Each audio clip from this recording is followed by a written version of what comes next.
Filhos brigam pela herança. Na frente da mãe em estado terminal, mas no velório. Todos têm uma amarga surpresa. Fátima completava 70 anos naquele dia frio de agosto. Enquanto a chuva caía suavemente sobre o telhado de sua casa espaçosa, ela se sentia estranhamente pequena dentro de cada cômodo.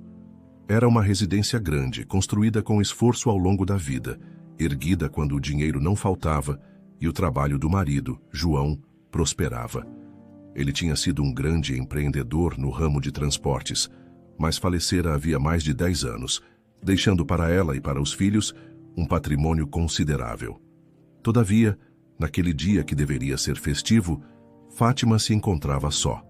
Nenhum dos 3 filhos, Carla, Roberto ou Miguel, aparecera para lhe dar os parabéns pessoalmente. Nem mesmo os netos, que ela tanto amava, deram sinal de vida, e isso a entristecia profundamente. Sentada na poltrona de couro que fora do marido, ela segurava o telefone na esperança de que, a qualquer momento, alguém ligasse apenas para dizer "Feliz aniversário, mãe", ou "Vó, estou com saudades". Nas últimas 2 décadas, Fátima sempre preparava algo especial nos aniversários. Ficava horas na cozinha fazendo bolos, assando tortas, decorando a mesa com flores frescas. Costumava reunir toda a família para saborear os doces e as alegrias de mais um ano vivido. Porém, conforme o tempo passou e os filhos criaram suas próprias rotinas, ficou cada vez mais difícil vê-los.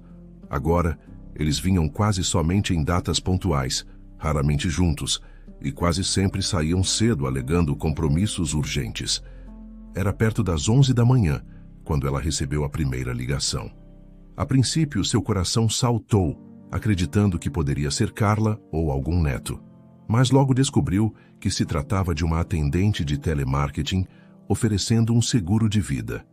A ligação dura, sem afeto, pareceu reforçar a tristeza do dia. Quase ao meio-dia, ela viu o número de Carla aparecer na tela. Uma esperança brotou em seu peito. Atendeu com alegria na voz, mas logo ouviu do outro lado um pedido de dinheiro. Carla precisava de uma quantia considerável para investir em um negócio de roupas. Fátima estranhou, pois já tinha ajudado a filha diversas vezes com supostos investimentos que nunca pareciam dar retorno. Mesmo assim, ela disse que iria ver o que podia fazer. Carla encerrou a chamada apressada, soltando um rápido "Parabéns, mãe. Depois eu falo com você". A segunda chamada foi de Roberto no meio da tarde. Ele era o filho do meio, sempre muito ambicioso. Antes de perguntar sobre o aniversário ou sobre como a mãe estava, Roberto foi direto. Precisava de dinheiro para quitar algumas dívidas. Garantiu que era algo provisório, que logo conseguiria um emprego melhor e restituiria cada centavo. Fátima conhecia a ladainha. Nos últimos 10 anos, ele se envolvera em vários negócios de risco e sempre recorria a ela para salvar a pele quando algo dava errado. Entretanto, ainda assim, ela não negou ajuda. Novamente, ao final da conversa, Roberto murmurou algo como "Feliz aniversário" e desligou. Miguel, o mais novo, telefonou somente à noite.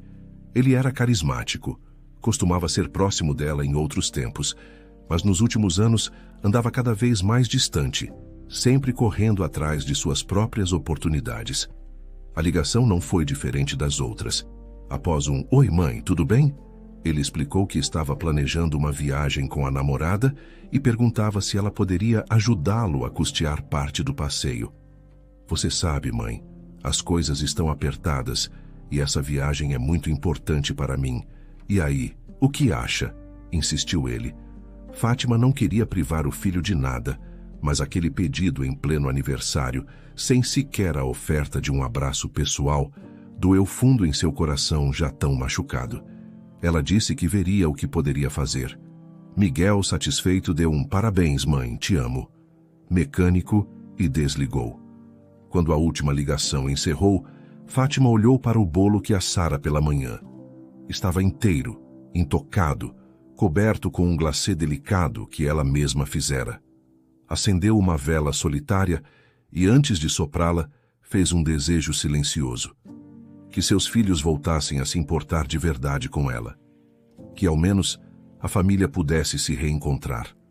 Mas, naquele instante, ela não tinha muitas esperanças. O vento noturno soprava um lamento, e sozinha na sala, com o olhar cansado, Fátima apagou a vela de seu bolo solitário. E ali, no silêncio, vieram as lágrimas, discretas, porém amargas. 2 dias depois daquele aniversário melancólico, Fátima acordou sentindo uma dor estranha na região abdominal.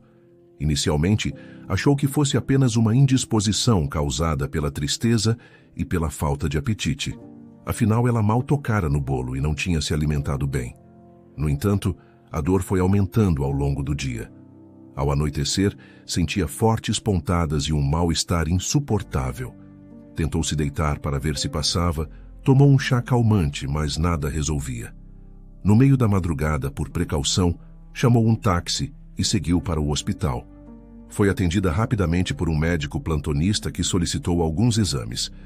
Fátima permaneceu em observação. Enquanto estava deitada na maca do pronto-socorro, seu telefone tocou. No visor, aparecia uma mensagem de Carla pedindo se ela tinha conseguido separar o valor prometido. Nenhum. Como você está, mãe? Tudo bem por aí? Ou precisa de alguma coisa? Isso lhe cortou o coração, mas ela não respondeu. Estava cansada, com dor e exausta de lutar pela atenção dos filhos. Após a bateria de exames, veio a notícia. Fátima precisaria ficar internada para uma avaliação mais detalhada, pois havia suspeita de algo mais grave. O médico detectara uma anormalidade em seu abdômen e precisava de especialistas para examiná-la. Assim passaram-se 2 dias no hospital, com Fátima sozinha. Nenhum dos filhos apareceu, nenhum neto foi visitá-la.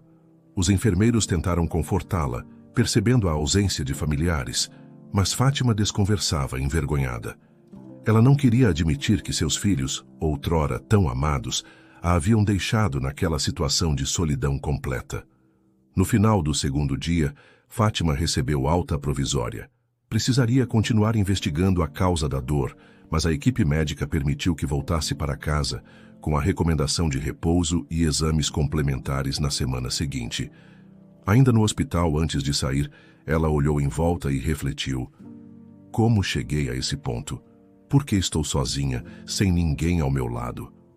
Era uma pergunta que a perseguia, sobretudo porque, ao longo da vida, ela se dedicara inteiramente aos filhos, sacrificando seus próprios sonhos em prol da educação e do conforto deles. De volta à casa, entrou pela porta, largou a bolsa no sofá e sentiu uma vertigem momentânea. A sala grande, que antes vivia cheia de conversas e risadas, parecia ainda mais vazia agora. Ela procurou o celular para ver se havia alguma mensagem de voz de seus filhos. Nada. Apenas áudios de Carla comentando sobre a urgência do dinheiro e um recado de Roberto pedindo uma transferência bancária. Fátima não conseguiu conter as lágrimas. Uma sensação de dor física e emocional dominou seu peito. Decidiu tomar um analgésico e se deitar, deixando para lidar com aquilo no dia seguinte. Na semana posterior, Fátima retornou ao hospital para realizar exames mais complexos. Passou por uma bateria de tomografias, ultrassons e exames de sangue. Esperava, no fundo, que fosse apenas alguma inflamação, quem sabe uma úlcera ou algo que pudesse ser tratado com remédios. Contudo, depois de algumas horas, o médico a chamou, com um semblante sério, e lhe entregou um diagnóstico devastador. Um tumor em estágio avançado, localizado em uma região de difícil acesso cirúrgico. Em termos simples, aquilo era inoperável. Os recursos terapêuticos poderiam, no máximo, retardar a evolução, mas não havia cura. A notícia caiu sobre Fátima como uma pedrada. Ela sentiu o chão sumir de sob os pés. Uma vida inteira e agora, diante dela, a perspectiva de um fim próximo e inevitável.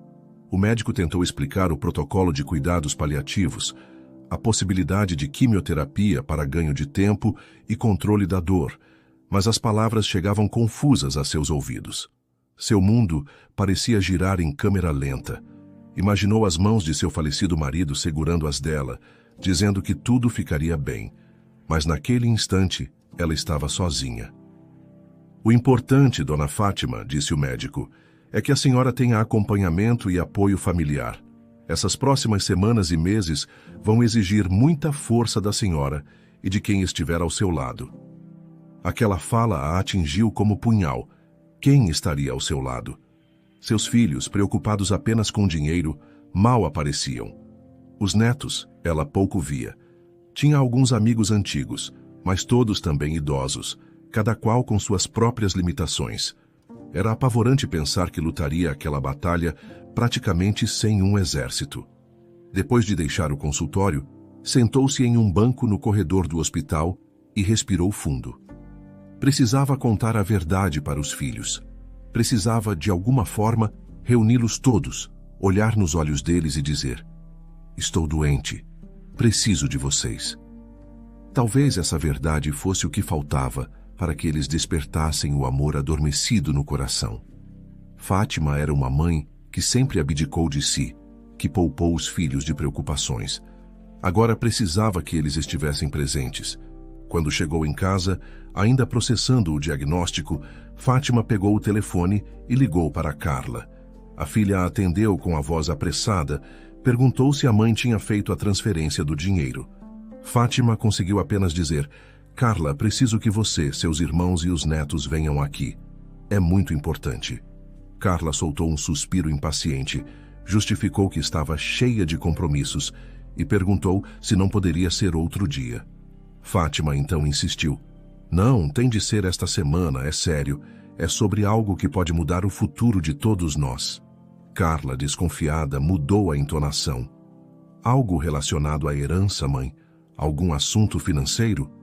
Fátima titubeou, mas percebendo que talvez essa fosse a única maneira, respondeu: sim, Carla, tem a ver com dinheiro.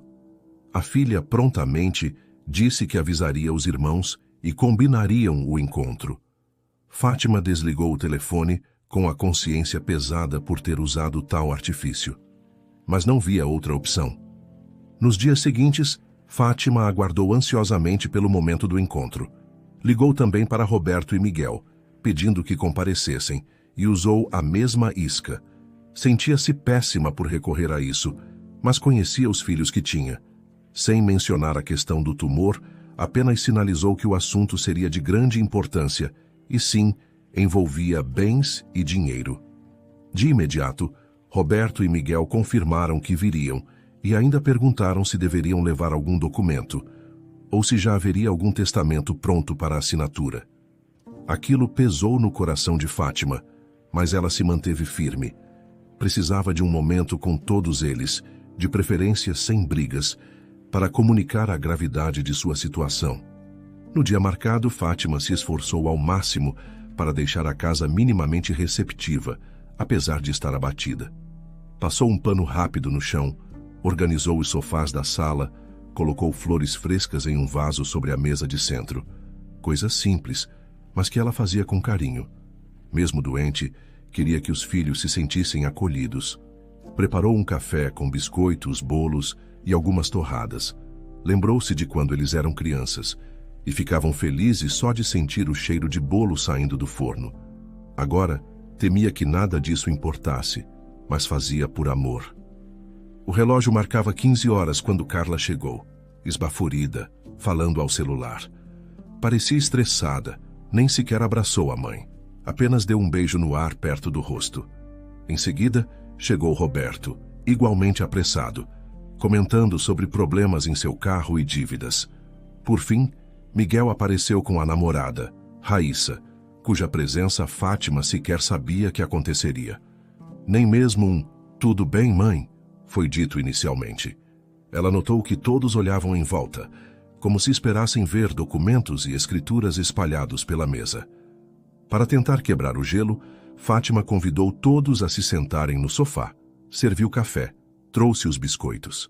Carla tomou um gole, elogiou o sabor, mas em seguida já emendou: "Mãe, vamos ao que interessa? Você disse que tinha algo importante para falar sobre nosso futuro, certo?" Roberto e Miguel confirmaram com a cabeça em silêncio. Então, com o coração apertado, Fátima respirou fundo e decidiu revelar o que tanto temia. "Meus filhos, eu fui diagnosticada com um tumor, é inoperável. Eu estou em fase terminal." Aquelas palavras ecoaram na sala silenciosa.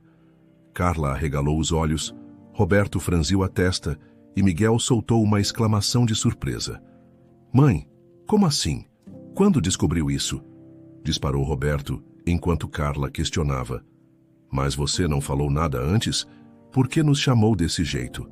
Miguel, preocupado com a namorada ao lado, pareceu constrangido, mas tocou o braço de Fátima e perguntou se ela estava bem. Entretanto, ao mesmo tempo, Fátima notava que nenhum deles se levantava para abraçá-la ou perguntar sobre os detalhes dos tratamentos. A atenção deles era um misto de choque e de algo que ela não conseguia decifrar inteiramente. Parecia uma surpresa desconfortável que interrompia outros interesses. Depois de um breve silêncio, Carla pigarreou e disse: Mãe, você vai fazer tratamento, não vai? Tem como tentar alguma quimioterapia? Eu conheço um médico. Bom, enfim, tenho contatos. A fala soava vazia, pois mal terminara de falar de tratamento, ela já olhava para os irmãos como se quisesse discutir o que aconteceria se nada desse certo. Roberto, por sua vez, começou a questionar se o patrimônio de Fátima estava todo documentado, se havia testamento pronto. Nunca se sabe, mãe. É bom se prevenir. A gente não quer que nada aconteça, claro, mas talvez seja prudente deixar tudo em ordem, dizia ele, tentando soar racional. Miguel assentia com a cabeça, mas parecia mais nervoso do que realmente triste. Sentindo-se magoada, Fátima comentou: Eu chamei vocês aqui para falar da doença, para pedir apoio, mas vocês já estão pensando no futuro dos bens? Será que não entendem que eu estou viva agora? Houve um constrangimento momentâneo, mas logo Carla tentou amenizar. Claro, mãe, não é isso que queremos dizer. Só estamos pensando na segurança de todos.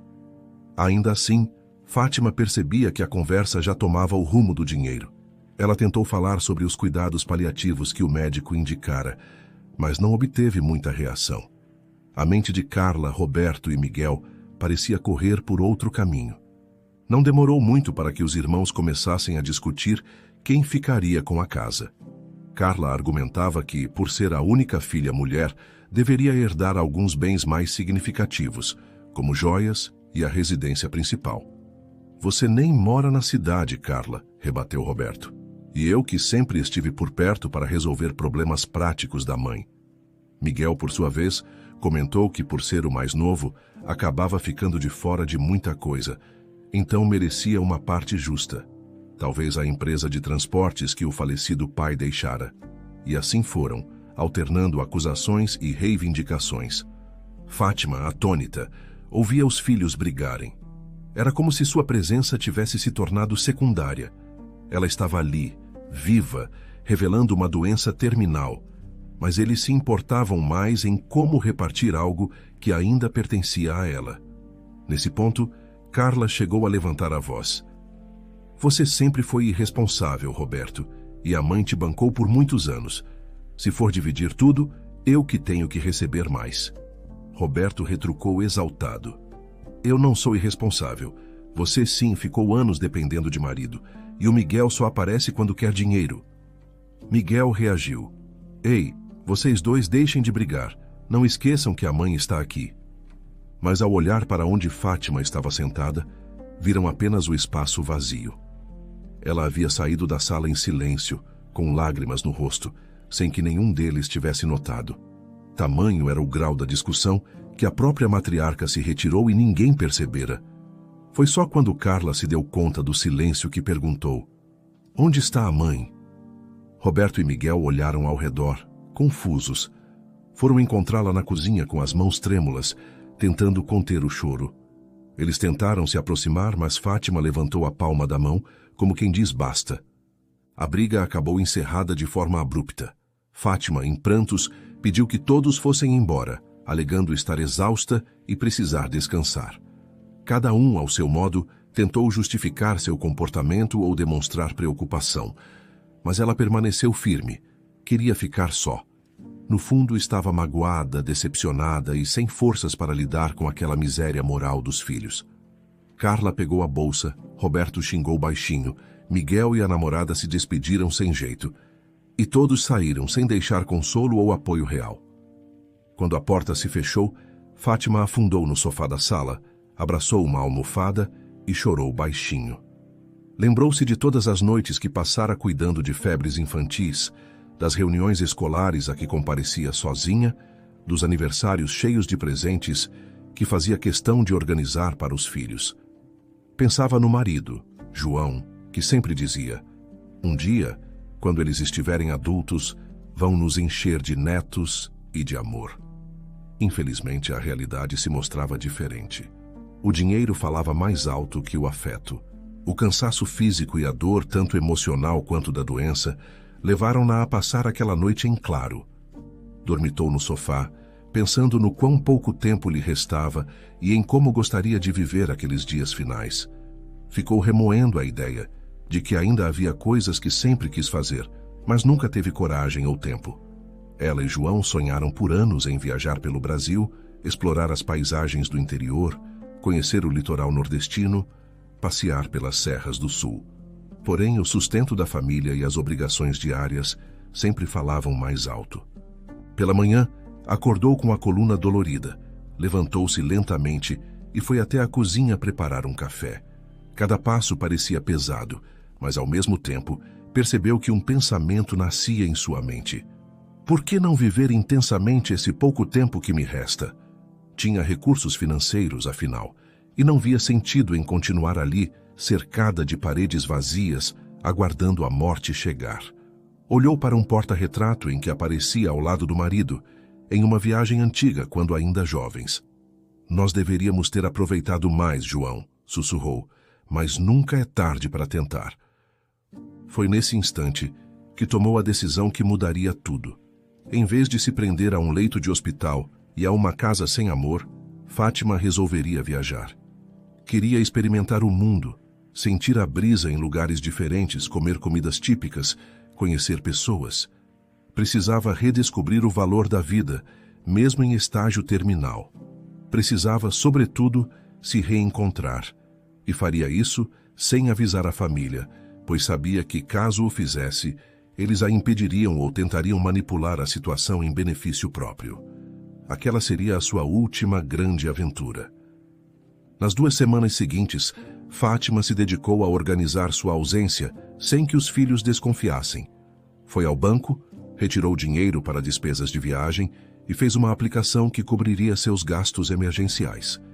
Também conversou com seu médico, que a alertou dos riscos de viajar, mas ela explicou: doutor, entenda, eu não quero passar o resto dos meus dias numa cama, quero vivê-los.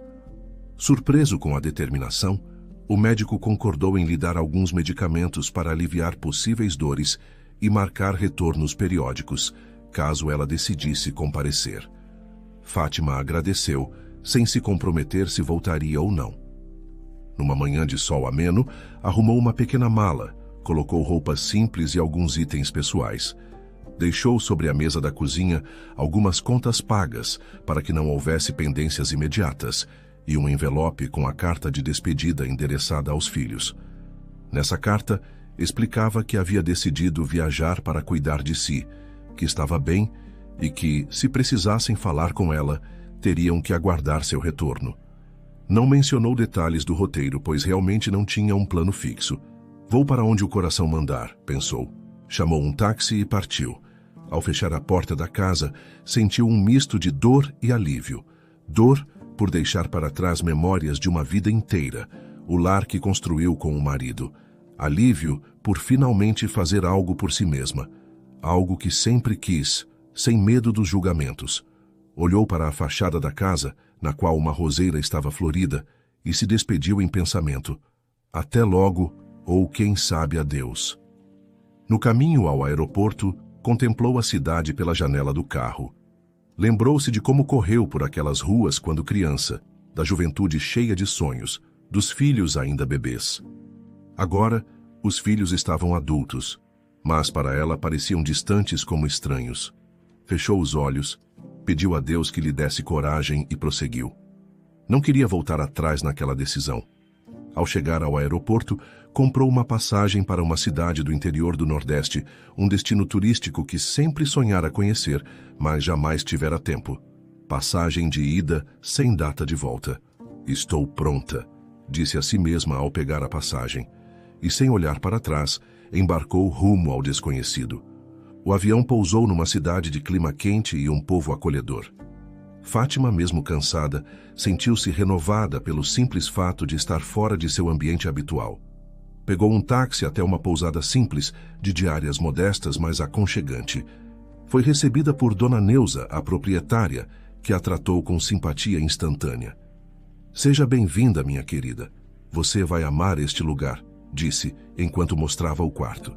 Fátima não pôde deixar de sorrir. Afinal, aquela recepção calorosa era algo que não sentia havia muito tempo. Nos primeiros dias, ela caminhou pela orla da praia, sentiu a brisa do mar, experimentou comidas típicas como acarajé e tapioca. Tudo era novidade e, ao mesmo tempo, a fazia relembrar a juventude. A doença, embora presente, parecia silenciosa naquele momento. Por precaução, ela mantinha os medicamentos na bolsa, tomando quando necessário. Mas não queria que a enfermidade governasse seus passos. Preferia pensar que, enquanto houvesse disposição, aproveitaria cada instante. Durante essas caminhadas percebeu, porém, a quantidade de pessoas que viviam em situação de pobreza e dificuldade pelas ruas. Mendigos, vendedores ambulantes, crianças que pediam esmola nos semáforos. Era uma realidade dura, a qual ela nem sempre prestava atenção em sua própria cidade. Uma noite, ao voltar para a pousada, encontrou uma senhora idosa, com um bebê nos braços, pedindo ajuda para comprar remédios. Fátima se aproximou, conversou com ela e descobriu que aquela mulher, Dona Aurora, cuidava da neta doente e não tinha condições de pagar pelo tratamento. Mexida pela situação, Fátima decidiu que não podia ignorar. Pagou pelos remédios e ainda ofereceu uma pequena quantia para que a família conseguisse se alimentar.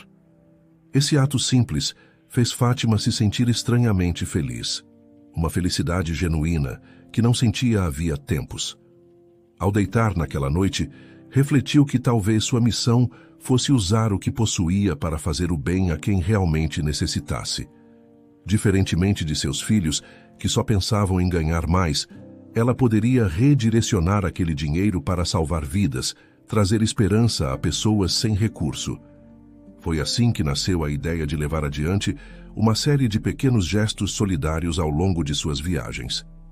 Depois de algumas semanas na cidade litorânea, Fátima rumou para o interior. Pegou um ônibus que atravessava estradas de terra batida, indo parar em vilarejos pequenos e esquecidos. Numa dessas paradas, conheceu Pedro, um jovem que vendia artesanato para custear os estudos do irmão mais novo, que havia sofrido um acidente e perdera parte de uma perna. O menino de 10 anos necessitava de uma prótese para voltar a andar com mais autonomia, mas o custo era alto e a família não tinha condições. Fátima conversou longamente com Pedro, sentindo a sinceridade daquele rapaz que trabalhava de sol a sol. Lembrou-se dos netos, que tinham tudo e não valorizavam. Tocada, ela decidiu custear a prótese do menino. "Não se preocupe, eu vou ajudar", disse sem entrar em muitos detalhes. O jovem se emocionou, tentou argumentar que aquilo era muito dinheiro e que não podia aceitar, mas Fátima insistiu. "Eu quero dar uma chance para ele retomar a vida normal. Meu coração manda fazer isso." A partir daí, passou a visitar a família de Pedro, conheceu o menino que se chamava Tiaguinho, viu o brilho de esperança nos olhos da criança que, mesmo com dificuldades, mantinha um sorriso tímido. Com o apoio de Fátima, Tiaguinho finalmente conseguiu a prótese. A cada passo que ele dava, Fátima se sentia revigorada. Era como se cada gesto de solidariedade a fortalecesse mais do que qualquer tratamento clínico poderia fazer. Em outras cidades, Fátima foi encontrando histórias diversas.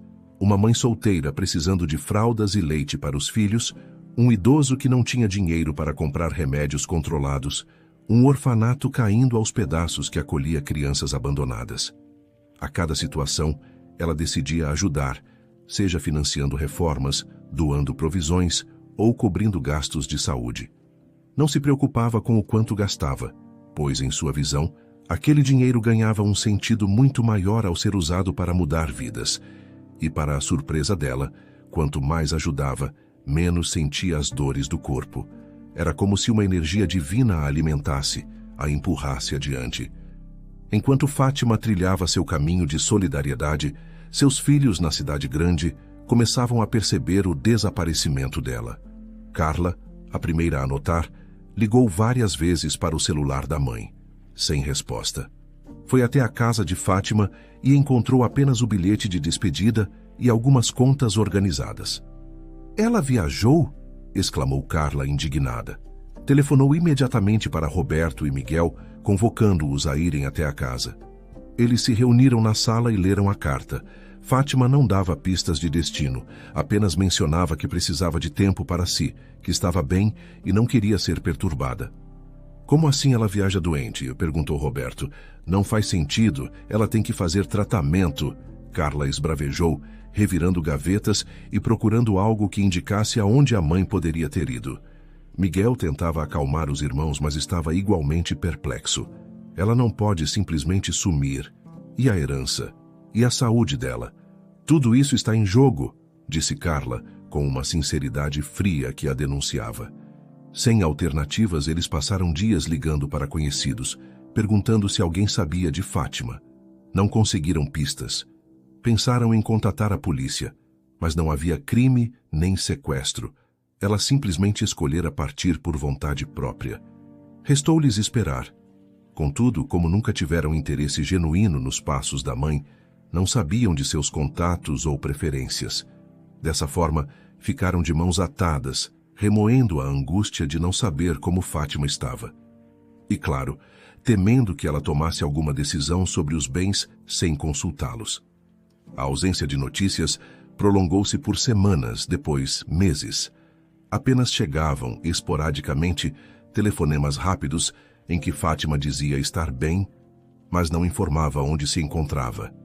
Nessas ligações, evitava assuntos de dinheiro e deixava claro que não pretendia voltar tão cedo. Carla tentava persuadi-la a retornar. "Mãe, você precisa de cuidados médicos." Mas Fátima desconversava, dizia que estava sendo bem cuidada e desligava antes que a conversa se prolongasse. O sentimento que dominava os filhos era uma mescla de impotência e revolta. Não conseguiam compreender como, de uma hora para outra, a mãe se tornara tão independente e deixara de ser subserviente às demandas deles. Em suas andanças, Fátima chegou a uma vila modesta, quase esquecida no mapa, chamada Vila da Esperança. Um nome que soava simbólico. O local tinha poucas dezenas de casas, uma pracinha central e uma igrejinha antiga. A população era pobre, mas acolhedora. Logo na entrada, Fátima avistou um pequeno letreiro que dizia "Pensão da Dona Ruth". Achou apropriado se hospedar ali, pois o lugar parecia tranquilo e lembrava as vilas de interior que ela via em filmes. Quando bateu à porta, uma senhora de sorriso amistoso atendeu. "Bom dia, posso ajudar?" perguntou Dona Ruth, observando Fátima com curiosidade. Fátima explicou que procurava um lugar para ficar por alguns dias, talvez semanas. Sem hesitar, Dona Ruth a convidou para entrar. Mostrou um quarto simples, porém limpo, e ofereceu um suco de frutas para amenizar o calor. Na vila, quase não havia turistas ou estrangeiros. A presença de Fátima chamou a atenção dos moradores, mas não de forma negativa. Todos se mostravam solícitos, curiosos para conhecer a Senhora da Cidade Grande. Com o tempo, ela foi se enturmando, conversando com as pessoas na padaria, na mercearia, na igreja. Descobriu que havia carência de serviços básicos, como um posto de saúde equipado e melhorias na escola local. Aos poucos, Fátima se afeiçoou ao lugar. As pessoas eram simples, mas ajudavam-se mutuamente. Se alguém adoecia, logo os vizinhos se revezavam para levar comida e auxiliar nos afazeres. Se uma família estava com dificuldades para comprar material escolar para as crianças, a comunidade se mobilizava. Fátima, com seu espírito de solidariedade que florescera nas viagens, não perdeu tempo. Passou a conversar com a professora da escolinha e oferecer ajuda na compra de livros e materiais pedagógicos. Depois, identificou que alguns idosos precisavam de remédios caros. Contratou um pequeno caminhão para trazer provisões de saúde da cidade mais próxima. Fez doações anônimas para a igrejinha, que precisava de reforma. Dona Ruth, percebendo a generosidade de Fátima, ofereceu-lhe mais do que um quarto, mas sim uma amizade sincera. Minha filha, você é um anjo que caiu do céu. O povo aqui é muito carente, mas também é muito trabalhador. Você vai ver como eles retribuem no que puderem, disse a idosa. Fátima sentia uma acolhida que não experimentava havia décadas. Em troca, oferecia seu carinho, seu tempo e, claro, parte de seus recursos financeiros.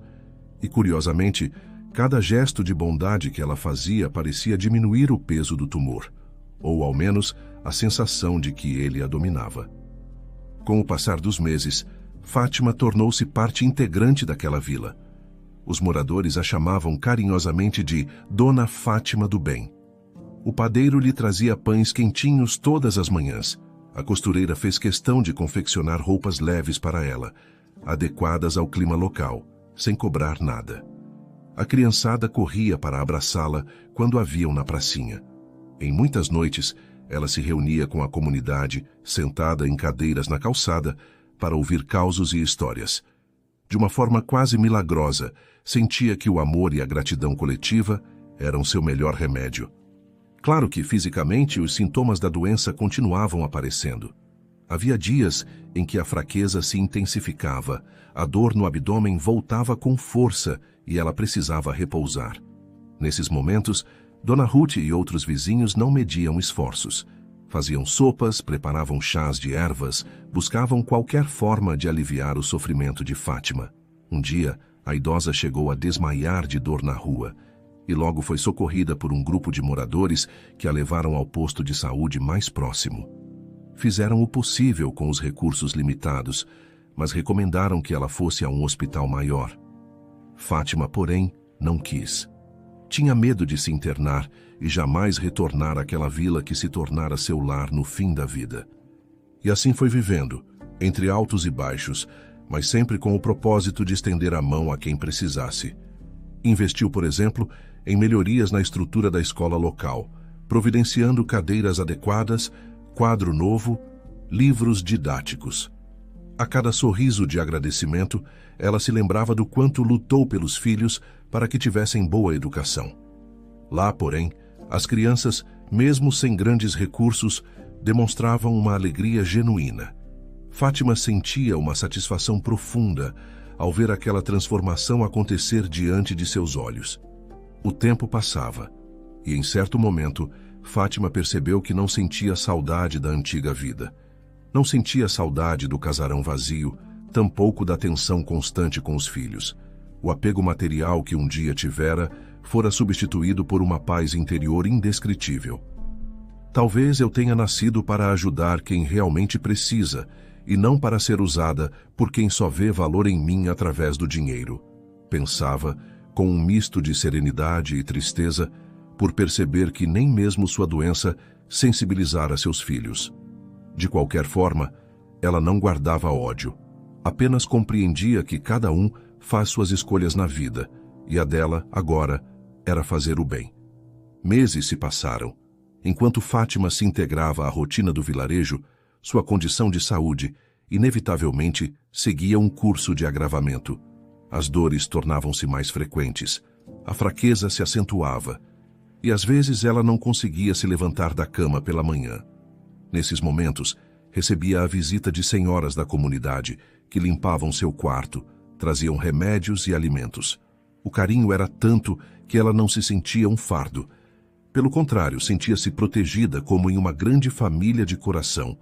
Num fim de tarde, sentada em uma cadeira na varanda da pensão, Fátima contemplou o pôr do sol. O céu estava pintado de laranja e rosa, e ao fundo ouviam-se vozes de crianças brincando.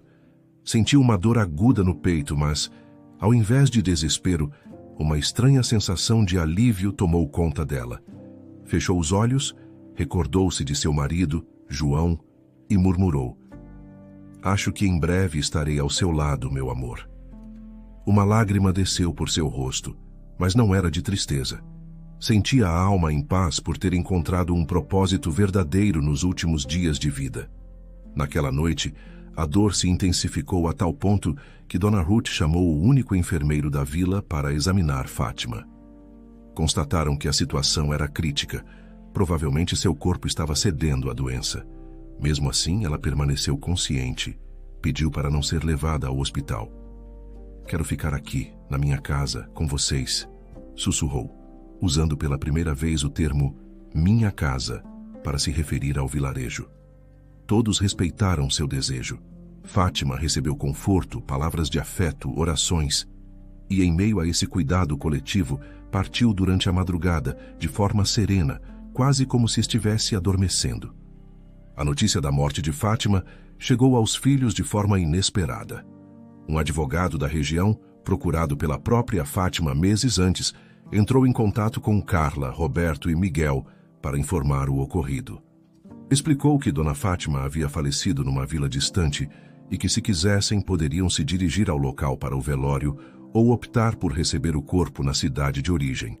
Indignados, eles exigiram que o corpo fosse trasladado. Não compreendiam como a mãe decidira ser velada naquele fim de mundo, mas o advogado explicou que ela manifestara em vida o desejo de um velório simples, ali mesmo. Frustrados por não poderem exercer controle, os 3 filhos viajaram até a tal Vila da Esperança, praguejando contra as condições precárias, a distância, a falta de estradas asfaltadas. Chegaram exaustos e irritados, imaginando encontrar um vilarejo miserável e vazio. Para surpresa deles, ao se aproximarem da igrejinha, viram uma multidão em volta, gente chorando, abraçando-se. Havia velas acesas, flores, cartazes de agradecimento e homenagens. "Quem são essas pessoas?", perguntou Carla, confusa. Roberto e Miguel também estavam estupefatos. Quando entraram na igrejinha, depararam-se com o corpo de Fátima em um caixão simples, mas cercado de flores colhidas pelos moradores. Ao redor, um coro de vozes soluçava, rezando e lembrando de histórias sobre ela. Muitos se aproximaram dos filhos perguntando: "Vocês são os filhos da Dona Fátima? Que mulher maravilhosa ela foi!" Carla, desconcertada, balançava a cabeça positivamente, mas não conseguia dizer nada. Roberto, impaciente, pensava na herança. "Vamos ver logo o que o advogado tem a dizer." Miguel tentava manter uma fachada de pesar, mas se sentia deslocado. Enquanto isso, as pessoas da vila vinham uma a uma, dizendo o quanto Fátima as ajudara. Um idoso que recebeu remédios, uma mãe que teve tratamento custeado para o filho, um rapaz que ganhou uma prótese para o irmão, etc. O advogado, então, aproximou-se e pediu licença para falar, pois havia instruções deixadas por Dona Fátima. Carla e Roberto, ansiosos, acharam que chegara o momento de falar sobre o testamento. De certa forma, já contavam mentalmente quanto receberiam. O advogado pigarreou e começou: "Senhoras e senhores, Dona Fátima me incumbiu de informar que ela não deixou qualquer bem material a ser repartido. Ela dispôs de seus recursos ao longo destes meses para ajudar inúmeras pessoas, gastando tudo o que tinha." A afirmação do advogado gerou uma comoção. As pessoas da vila já sabiam ou desconfiavam, pois viram com os próprios olhos a generosidade de Fátima. Mas para Carla, Roberto e Miguel, aquilo era um golpe duro de assimilar. "Como assim tudo? Ela gastou tudo?", questionou Carla, estupefata. Roberto, incrédulo, exigiu ver documentos e registros bancários. Miguel, com ar de quem tenta manter a calma, mas está fervendo por dentro, perguntou se não havia sobra, algum investimento, qualquer coisa. O advogado, contudo, apresentou provas de que, de fato, o dinheiro fora quase integralmente usado para financiar tratamentos médicos, reformas de orfanatos, doações para a comunidade e outras ações beneficentes. "É impossível!", exclamou Roberto, tremendo de raiva. "Ela não podia fazer isso sem nos avisar." O advogado, contudo, explicou que ela tinha plena liberdade de usar o próprio patrimônio como bem entendesse. Além disso, Fátima deixara uma carta final para os filhos, a qual seria entregue naquele momento. O advogado retirou 3 envelopes e os entregou a Carla, Roberto e Miguel. Cada envelope continha uma carta escrita à mão, em que Fátima expunha seus sentimentos, Sua decepção ao ver que eles só se importavam com dinheiro e sua decisão de partir para viver os últimos dias em paz, ajudando quem realmente precisasse. Ao lerem, os filhos experimentaram uma mistura de vergonha, ira e tristeza. Carla chorou, mas não se sabia se era por remorso ou pela perda da fortuna. Roberto amaldiçoava a situação, dizendo que agora estava falido, cheio de dívidas, e que contava com a parte da herança para se reerguer. Miguel apenas se calou, sentindo um peso na consciência por ter usado a mãe diversas vezes. Em meio a esse turbilhão, ouviram o clamor das pessoas do vilarejo, que vinham trazer condolências e agradecer por tudo que Fátima fizera. Era um contraste gritante entre a ingratidão dos filhos e a gratidão do povo que se sentia amparado pela bondade da falecida. Após o funeral, o corpo de Fátima foi sepultado no pequeno cemitério local, conforme seu desejo. A vila inteira acompanhou o cortejo, levando flores do próprio quintal e cantando hinos de despedida. Carla, Roberto e Miguel seguiram o caixão de forma constrangida, sem entender como a mãe criara laços tão fortes em tão pouco tempo ali. Enquanto o povo chorava de saudade genuína, eles pareciam atônitos por perceber que sua mãe fora muito mais valorizada por estranhos do que por eles próprios. Dias depois, o advogado propôs aos filhos um encontro para encerrar formalmente as questões legais. Não havia patrimônio a repartir, mas ainda existiam trâmites burocráticos, como a transferência da titularidade da casa e outras pendências. Ao vasculharem os papéis, descobriram que a casa principal fora doada para uma instituição de caridade, destinada a abrigar idosos abandonados. Surpresos, Carla, Roberto e Miguel ficaram sem nada além de objetos pessoais e recordações de infância. "Que loucura!" exclamou Carla inconformada. Roberto socava a mesa, dizendo que isso era uma traição. Miguel, mais calado, apenas abaixava a cabeça. No fundo, sentiam-se completamente desamparados, pois sempre contaram com o dinheiro da mãe para resolver seus problemas. Alguns meses se passaram e a vida dos filhos entrou em crise financeira. Carla, que vivia de pequenos negócios sem sucesso, não tinha mais quem bancasse suas tentativas. Roberto, atolado em dívidas, sofria com cobranças e ameaças de credores. Miguel, que vivia viajando e gastando, foi forçado a procurar um emprego fixo para se sustentar. Em meio a essa turbulência, eles finalmente compreenderam a dependência que criaram em relação à mãe. Mas era tarde. No vilarejo, porém, o clima era outro. Em homenagem a Fátima, os moradores ergueram uma estátua simples na pracinha, representando-a sentada, com a mão estendida, como se oferecesse ajuda a quem passasse. Uma placa de metal dizia: "A nossa amada Dona Fátima que ensinou o poder do amor e da generosidade." Era a forma singela de manter vivo o legado de alguém que encontrou, no ocaso da vida, um propósito maior do que qualquer fortuna. Com isso, a história de Fátima não terminou em tristeza, mas em inspiração. Seu exemplo se espalhou pelas redondezas, e muitas pessoas, antes desassistidas, agora tinham uma vida melhor graças às oportunidades proporcionadas por ela. O que restou para os filhos foi a lição de que o verdadeiro valor não está no dinheiro acumulado, mas na forma como se escolhe viver e servir ao próximo. E assim, encerra-se a jornada de uma mulher que, mesmo em estado terminal, descobriu a força transformadora do amor e partiu em paz, rodeada de quem realmente importava, as vidas que tocou.